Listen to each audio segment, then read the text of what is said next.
عزیزان گرامی، اللہ نبی انہیں بناتا ہے جن کے یہاں صبر زیادہ ہے، اور نبیوں میں رسول انہیں بناتا ہے جن کا صبر ان سے زیادہ، اور رسولوں میں امام انہیں بناتا ہے جن کا صبر انتہا کو۔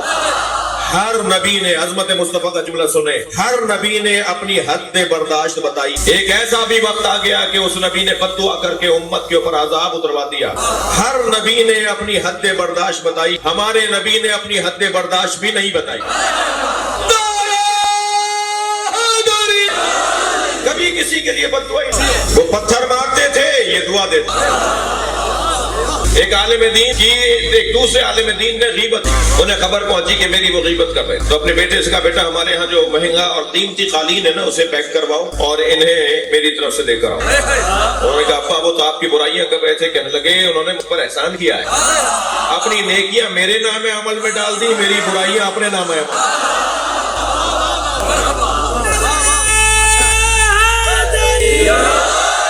ہمارے نبی کا کردار اور سیرت ہے وہ صرف تقریروں میں بیان کرنے کے لیے نہیں بلکہ عمل کرنے کے لیے۔ تو حالات حاضرہ پہ ایک جملہ اور کہہ دوں، میں تو ایک مدت سے پاکستان میں ڈھونڈ رہا تھا کہ کوئی پاکستان میں یزید کا حمایتی ہے۔ الحمدللہ چہروں سے نقابیں اتر گئے۔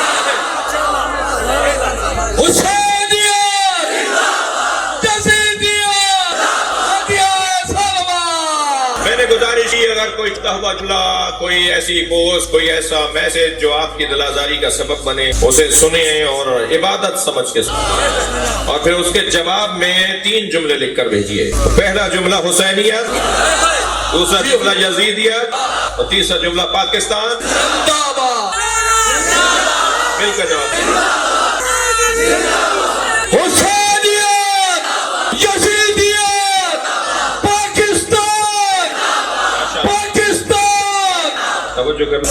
اپنا ہمیں سیرت مصطفیٰ چاہیے، ہمیں نبی کے زمانے میں جانا ہے، ہم ہیں نبی کا کلمہ پڑھنے والے، 1400 سال بعد آئے، ہمیں عصر مصطفیٰ میں جانا ہے۔ جب ہم مجلس کرتے ہیں، محفل کرتے ہیں، تو ہم اتنی دیر کے لیے نبی کے زمانے میں چلے جائیں، اور دوسری مجلس تک ہمیں نبی کے زمانے میں رہنا ہے۔ قائد اعظم محمد علی جناح رحمت اللہ علیہ، کچھ آپ سنی ہے یہ شیعہ، تو قائد اعظم نے بے ساختہ فرمایا عصر مصطفیٰ کا مسلمان۔ جی ہمیں عصر مصطفیٰ چاہیے، ہمیں اس زمانے میں پلٹنا ہے۔ جتنی دیر اس وقت آپ محفل میں بیٹھیں گے، میرے میلانی برادران نے حکم دیا مجھے اور میں حاضر ہوا آپ کی زیارت کے لیے، اتنی دیر تک ہم محفل میلاد مصطفیٰ میں اس بچے کے لیے دعا کے لیے یہ تقریب رکھی گئی ہے، ہم اتنی دیر کے لیے نبی کے زمانے میں چلے جائیں۔ ہمیں نبی چاہیے، ہمیں نبی چاہیے، ہمیں سیرت مصطفیٰ چاہیے۔ کس سے ملے گی؟ کس سے ملے گی بھائی؟ میں اگر 2 گھنٹے تک، تھک کے نہیں سنیے گئے، میں اگر 2 گھنٹے تک گلاب بیچنے والے کی دکان پر بیٹھ کر آؤں تو 4 گھنٹے تک میرے اندر سے گلاب کی خوشبو آتی ہے۔ اگر مجھے سیرت مصطفیٰ چاہیے تو مجھے ڈھونڈنا ہوگا کون زیادہ مصطفیٰ کے ساتھ رہا۔ سرکار کی آمد، سردار کی آمد، ہمیں جانا ہوگا اس زمانے میں، پلٹنا ہوگا۔ فرض ہے محال نہیں ہوتا۔ فرض کیجئے میرپور ماتھولے کے بڑے چوک کے اوپر 2 گاڑیوں میں تصادم ہو جائے، ایکسیڈنٹ، خدا نہ خواستہ۔ موقع پہ جن لوگوں نے حادثہ دیکھا، انہوں نے دیکھا جی 4 رات کی رحلت ہو گئی، 10 آدمی زخمی ہیں، روڈ رستے رک گئے ہیں، حالات مختلف ہو گئے ہیں، اور یہ خبر شہر میں پھیلنے لگی تو جائے حادثہ پر لوگ آہستہ آہستہ جانے لگے۔ کوئی 2 گھنٹے بعد گیا، کوئی 6 گھنٹے بعد گیا، کوئی 10 گھنٹے بعد گیا۔ وہ جو فوراً گیا اس نے کچھ اور دیکھا، وہ جو 2 گھنٹے بعد گیا اس نے کچھ اور دیکھا، جو 10 گھنٹے بعد گیا اس نے کچھ اور دیکھا، اور جو دوسرے دن گیا تو اس نے کہا کوئی گاڑی نہیں ہے، کوئی حادثہ ہی نہیں ہوا، کوئی آثار ہی نہیں ہے۔ تو واقعہ ایک ہے مگر راوی مختلف۔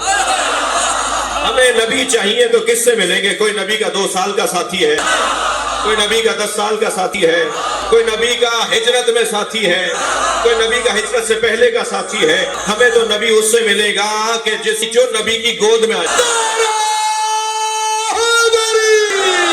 اور اس وقت تک نبی کو چھوڑ کر نہ گئے ہوں جب تک غسل و کفن نہ دے دی۔ اب چلیے مولا علی کی خدمت میں۔ پہلے تو یہ ذہن میں رہے کہ جو آیت تلاوت کی ہے اس کے آغاز میں سرکار کی عظمت، اس کے اختتام پر علی کی عظمت۔ اللہ بھی نہیں چاہتا میرے نبی کو بغیر علی کے مانو۔ تھک تو نہیں رہے میری باتوں سے؟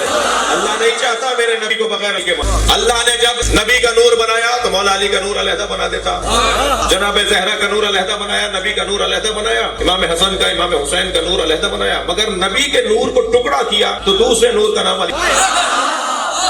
اللہ نے علی کا نور علیہ نبی کے نور کا ہی ٹکڑا کر کے علی بنا دیا. پہلا پیغام تو یہ دیا جو ٹکڑوں میں بدل جائے, جو جز میں تبدیل ہو جائے, وہ جز کا محتاج ہوتا ہے, اور جو محتاج ہو وہ سمجھ نہیں ہوتا, جو سمجھ نہ ہو وہ اللہ نے.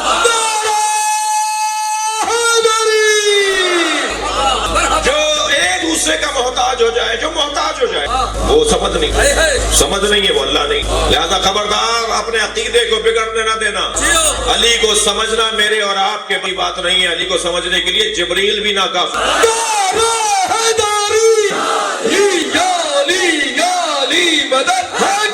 مگر میرے عزیزوں میرے دوستوں, وہ علی بن ابی طالب جسے اللہ نے اپنے نبی کے نور کا حصہ بنایا, اس علی کو پہچاننے کا اگر کوئی دعویٰ کر سکتا ہے تو خالق علی کر سکتا ہے, یا حصہ دار نور علی یعنی نبی بتائیں گے کہ علی.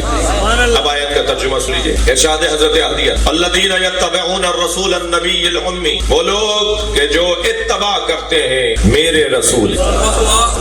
ممکن ہے کوئی مجلس محفل کے بعد مجھے کہے کہ یہ ترجمہ کہاں سے لائے, یہاں تو سیدھا رسول ہے, آپ نے میرے رسول کیسے ترجمہ؟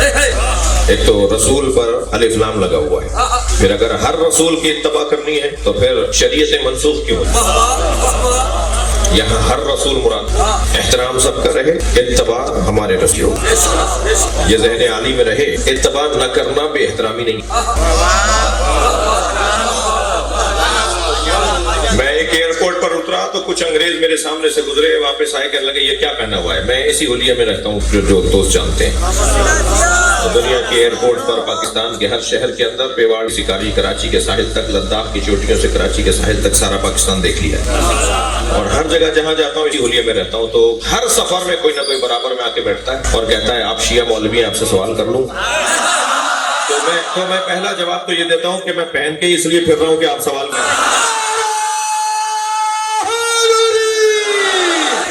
آپ خود فیصلہ کرتے ہیں, ہم سے نہیں.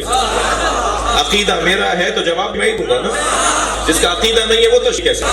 تو ایسے ہی ایک ایئرپورٹ پر اترا, مجھے آسٹریلیا تھا, کینیڈا تھا, کہاں تھا, بہرحال کچھ انگریز گزرے اور واپس آئے کہنے لگے یہ کیا پہنا. میں نے کہا جی یہ مسلمان دانشوروں کا اور اسکالروں کا لباس. تو ایک انگریز خاتون تھی, مجھ سے کہنے لگی پروفٹ کے گھر والوں کو مانتے ہو یا دوستوں کو؟